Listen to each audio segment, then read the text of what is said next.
राधे राधे दोस्तों। आज की कहानी में एक किसान की चतुर पत्नी की चतुराई को बताया गया है। आज की कहानी हास्यप्रद होने के साथ साथ शिक्षाप्रद भी है। आप कहानी को पूरा जरूर सुनिएगा। तो कहानी कुछ यूं है। एक नगर में एक किसान रहता था। उसके दो बेटे थे और एक पत्नी। हंसी खुशी अपना जीवन गुजार रहे थे। उस नगर के राजा ने एक सुंदर महल बनवाया।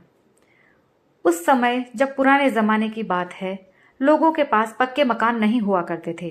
गांव में सबके पास कच्ची झोंपड़ियां ही हुआ करती थी। वो किसान भी थोड़ा गरीब था, उसके पास भी कच्ची झोंपड़ी ही थी।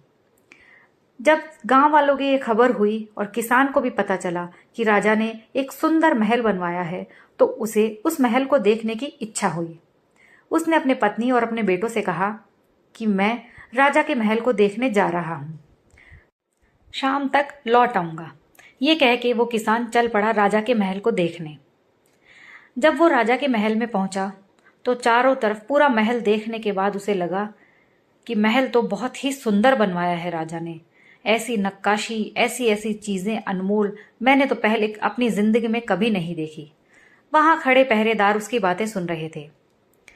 लेकिन जैसे ही वो दरवाजे की तरफ घूमा तो उसने कहा, महल तो बहुत अच्छा है, लेकिन ये जो दरवाजा है और इसकी गैलरी है, ये तो राजा ने बहुत छोटी बनवाई है।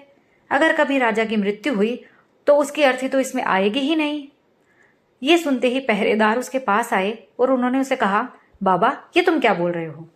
किसान ने कहा कि मैं ये कह रहा हूं कि महल तो बहुत सुंदर है, लेकिन ये जो बाहर निकलने का दरवाजा और गैलरी है, ये महल के हिसाब से बड़ी सकरी है। कभी राजा मरा तो उसकी अर्थी को इसमें से कैसे निकाला जाएगा?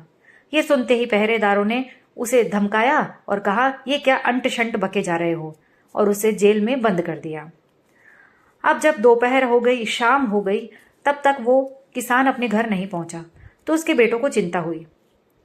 उसके बड़े वाले बेटे ने कहा कि मैं देख कर आता हूं कि बापू कहाँ रह गए। वो भी रवाना हो गया अपने गांव से। थोड़ी देर चलने के बाद वो महल के पास पहुंच गया।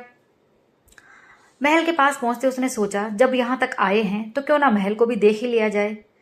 तो उसने महल को चारों तरफ से देख लिया। उसे भी महल बड़ा ही खूबसूरत लगा।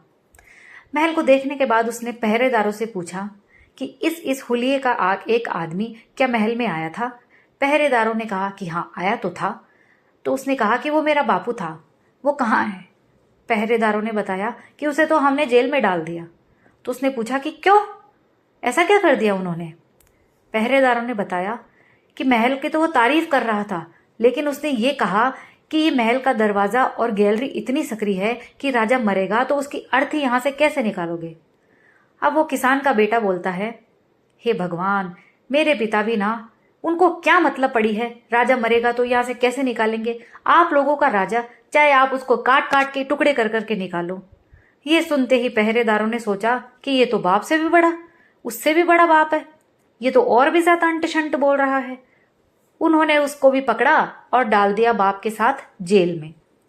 अब काफी देर के बाद जब वो भी नहीं लौटा तो छोटे वाले बेटे ने कहा, माँ, बापू और भैया दोनों नहीं आए, मैं जरा देख कर आता हूं कि दोनों कहाँ रह गए। वो भी घर से निकल पड़ा। चलते चलते वो भी महल के पास पहुंच गया। महल पहुंचकर उसने सोचा कि यहाँ आ ही गए हैं तो क्यों ना महल देख ले। वो भी महल देखने के लिए लग गया।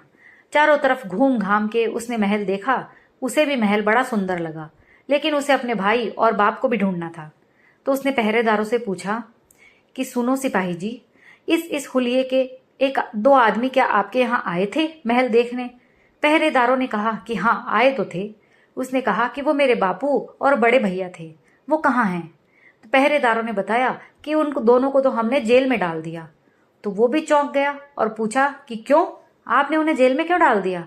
तो सिपाहियों ने बताया कि तेरा बाप तो ये कह रहा था कि ये जो दरवाजा और गैलरी है ये सकरी है कि राजा की अर्थी को यहां से कैसे निकालेंगे। और उससे भी ऊपर तेरा भाई आया, उसने कहा कि मेरे बापू को क्या मतलब है कि राजा की अर्थी को कैसे निकाले, चाहे आप लोग टुकड़े कर करके निकालो। बताओ, ये कोई कहने की बात है? अब जो तीसरा था वो थोड़ा पढ़ा लिखा था, थोड़ा समझदार था अपने आप में।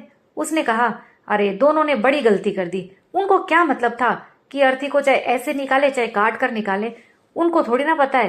अरे जब निकाल नहीं सकते तो राजा को तो यहीं दफना देंगे ना।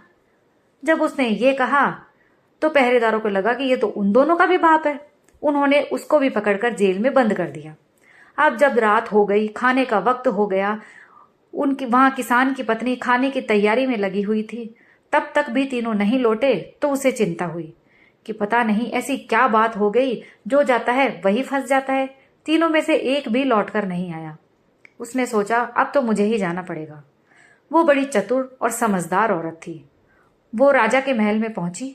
सीधे वहां जाकर उसने सिपाहियों से कहा कि मेरे पति और 2 बेटे यहां पर आए थे। सिपाहियों ने कहा कि हाँ आए तो थे। तो उसने पूछा कि कहाँ हैं वो। सिपाहियों ने बता दिया कि उन तीनों को तो हमने जेल में बंद कर दिया। तो किसान की पत्नी ने पूछा क्यों, उन्होंने ऐसा क्या कर दिया। सिपाहियों ने उन तीनों ने जो जो कहा उसे सब बता दिया। तो उनकी पत्नी ने कहा कि कोई बात नहीं, उनको मूर्ख समझ के उनको माफ कर दो और उन्हें छोड़ दो। सिपाहियों ने कहा कि छोड़ने का काम हमारा नहीं है, हमारा काम तो सिर्फ इतना ही है, जो भी राजा के खिलाफ गलत बोलेगा उसे हम पकड़कर जेल में बंद कर देंगे। छोड़ने का काम तो राजा जानते हैं। अगर तुम्हें छुड़वाना है तो जाओ सीधे राजा के पास। किसान की पत्नी पहुंच गई सीधे राजा के पास। उसने राजा से कहा महाराज, मेरे 3 बैल आपके महल में आकर फंस गए हैं। राजा उसकी बात सुनकर चौंक गया। उसने कहा 3 बैल, लेकिन हमें तो इस बारे में कोई खबर नहीं है। तभी सिपाही वहीं आ पहुंचे। राजा ने उनसे पूछा कि औरत किस संबंध में बात कर रही है। सिपाहियों ने उसे बताया और राजा को सारी बात बताई।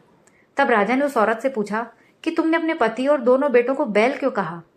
तब उस औरत ने कहा महाराज, जिन्हें यही नहीं पता कि किस वक्त और क्या बोलना चाहिए, वो इंसान नहीं, वो तो जानवर समान है।